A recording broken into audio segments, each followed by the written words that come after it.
आरक्षण के सवाल पर यदि मिश्रा जी उपाध्याय जी छेड़िएगा तो 2 अप्रैल 2018 तो आपको याद है ना। मांझी जी चेला चुटरी हैं किसके?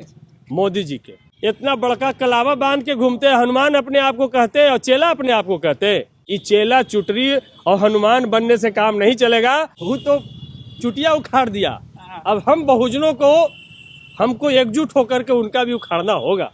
क्या SC ST आरक्षण खत्म होने वाला है? क्योंकि सुप्रीम कोर्ट के ब्राह्मण वकील अश्विनी उपाध्याय ने SC ST आरक्षण को मिलने वाले को लेकर PIL दाखिल कर दिया। उन्होंने कहा है कि इस आरक्षण में यानी SC ST आरक्षण में क्रीमी लेयर लागू होना चाहिए। उसको लेकर अभी एक भी बहुजन नेता, दलित आदिवासी नेता नहीं बोल रहे हैं। उसको लेकर सतीश दास जो बिहार के बहुजन के मजबूत नेता के तौर पर देखे जाते हैं, आज RJD कार्यालय में इनसे मुलाकात हो गई है। ये क्या सोचते हैं अश्विनी उपाध्याय के PIL दाखिल करने पर? सर, क्रीमी लेयर लागू होने की बात हो गई है।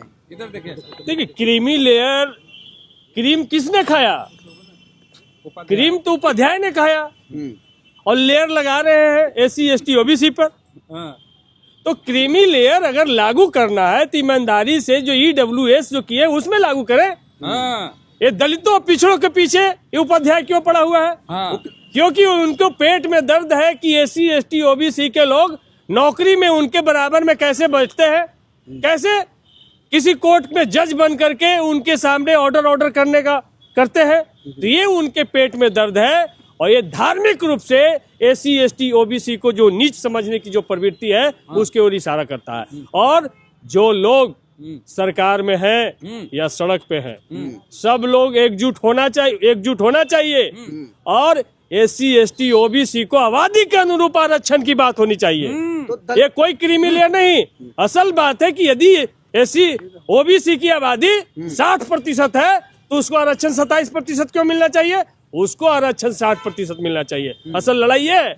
इस लड़ाई को भटका करके वो दूसरे डायरेक्शन में ले जाना चाहते हैं और इस पे जो हनुमान लोग हैं, जो उनके साथ में लवनी ढोने वाले लोग हैं, उनका नरेंद्र मोदी जी का, उनसे गुजारिश है कि जुबान खोलिए और नहीं तो हाजीपुर नहीं बचेगा न गया बचेगा। मांझी जी मोदी जी के चेला है कि मोदी जी के चुटरी है, ये हमको समझ में नहीं आता है। कौन? मांझी जी।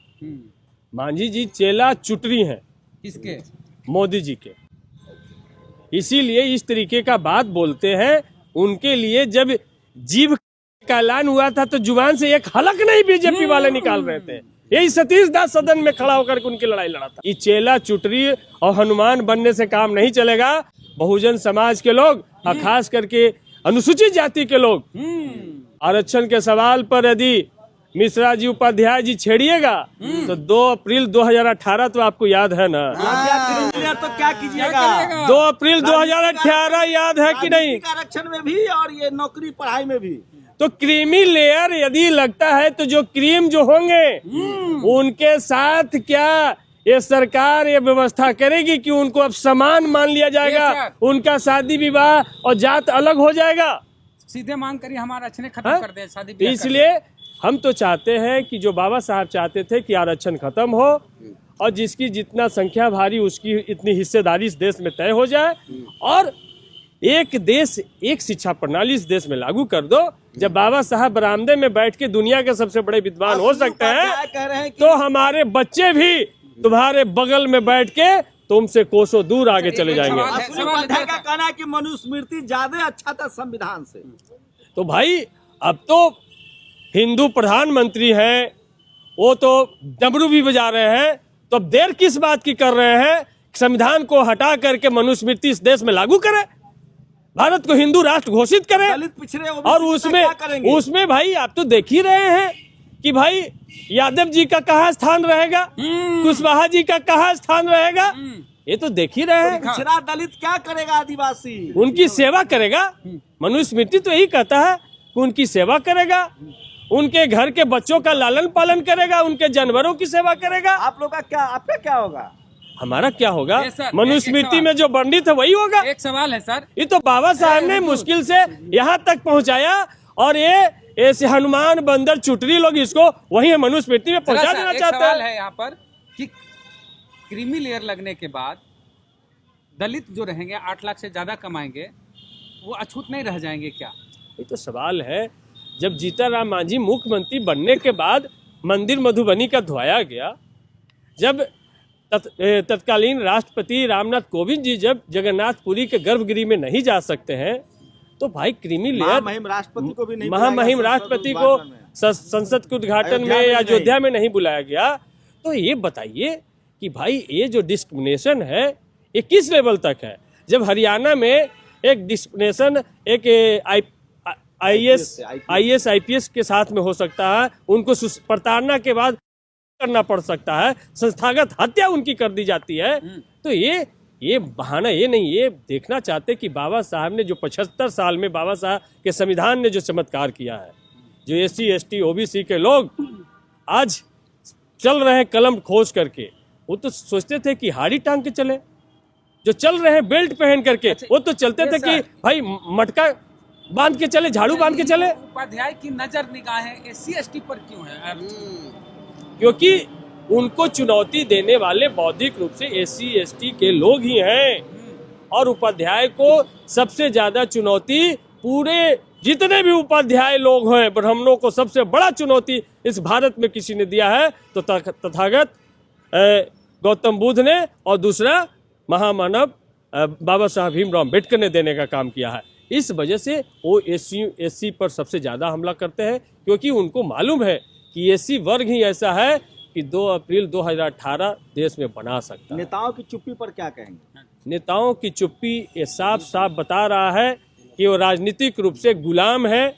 वो अपने बच्चे के लिए, अपनी कुर्सी की रक्षा के लिए संविधान को भी तिलांजलि देने के लिए तैयार है। कुर्सी तो नहीं रहेगी जब क्रीमी लेयर लागू हो जाएगा। इतना उनकी समझ होता तो इतना बड़का कलावा बांध के घूमते। हनुमान अपने आप को कहते और चेला अपने आप को कहते कि हम उनके मंत्रिमंडल में हम बराबर के हिस्सेदारी रखते हैं, हम बराबर के 25% टैरिफ लाद दिया है फिर से। 25, अब तो 500% टैरिफ लागू करने की बात है। लेकिन एक शब्द भी नरेंद्र मोदी जी से आप नहीं सुनेंगे, क्योंकि अमेरिका के गुलामी स्वीकार कर चुके हैं नरेंद्र मोदी। चंद्रशेखर आजाद रावण मेरठ के सड़कों पर दौड़ते हुए देखे गए। अच्छी बात है, चंद्रशेखर आजाद रावण जी के अंदर उस दलित बच्ची की पीड़ा, उस दलित माँ का जो हुआ, उसकी पीड़ा वो महसूस किए, और उन्होंने वहाँ जाने के लिए जो कर सकते थे उन्होंने किया। और चंद्रशेखर आजाद जी की इस पहल को तमाम बहुजन लोग सैल्यूट करते हैं, और हम तो इसी तरीके की लड़ाई की जरूरत है। अब SC ST OBC को सबको शूद्र भाइयों को एक होकर के अब आर पार की लड़ाई में आना चाहिए। अब वो लोग आर पार की लड़ाई लड़ रहे हैं। BJP RSS पूरी तरीके से हमारे लोगों के हाथ में त्रिशूल, तलवार और डमरू पकड़वाना चाहते हैं, जो बाबा साहब ने इतने जद्दोजहद के बाद में कलम और किताब पकड़वाया था। रीवा की घटना है, वहाँ रोहित यादव नाम का युवा जो यादव समाज से आता है, 7 साल में 12 इंच की चुटिया बढ़ाया, और उस 12 इंच की चुटिया को 12 सेकंड में 12 इंच की उस चुटिया को 12 सेकंड में दीपक पांडे ने उखाड़ के फेंक दिया। बोला तुम यादव हो, सिखा नहीं रख सकते, चुटिया नहीं रख सकते, हम ब्राह्मण हैं, हम सिखा रख सकते हैं, चुटिया रख सकते हैं। देखिए, उनको मटुक मणि यादव जी से प्रेरणा ले लेनी चाहिए थी, जब उनको चनाई मिर्च छीट करके शुद्ध किया गया था, और उस चनाई मिर्च छीटने के बाद भी उस यादव समाज शुद्ध नहीं हुआ। यही बताता है, इसलिए चुटिया उखाड़ना पड़ा। मोहन यादव वहाँ मुख्यमंत्री यादव जो मुख्यमंत्री है मध्य प्रदेश में, तो ये जो रोहन यादव जी का चुटिया नहीं उखाड़ी गई, ये मोहन यादव की चुटिया उखाड़ी गई है। एकदम यादव जी के, हाँ, मोहन यादव जी की चुटिया उखाड़ी गई है। और इस पर मुख्यमंत्री को संज्ञान लेना चाहिए। और ऐसे लोगों पर NSA लगाने की जरूरत है, ऐसे लोगों पर है जो जाति उन्माद फैलाना चाहते, धार्मिक उन्माद फैलाना चाहते। बाबा साहब अम्बेडकर की तस्वीरें भी फाड़ी गई उसी ग्वालियर में, MP में। मध्य प्रदेश में।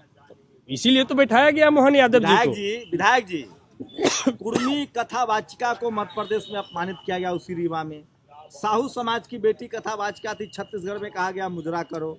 कुशवाहा कथावाचक को यूपी में मारा गया, यादव कथावाचक को मारा गया, SC समाज के कथावाचक को मारा गया। तो ये समाज कब तक मार खाता रहेगा, या क्या, कैसे देखते हैं? जब तक मनुस्मृति को मानता रहेगा तब तक मार खाता रहेगा। बाबा साहब ने संविधान लागू कर दिया, संविधान को मानिए और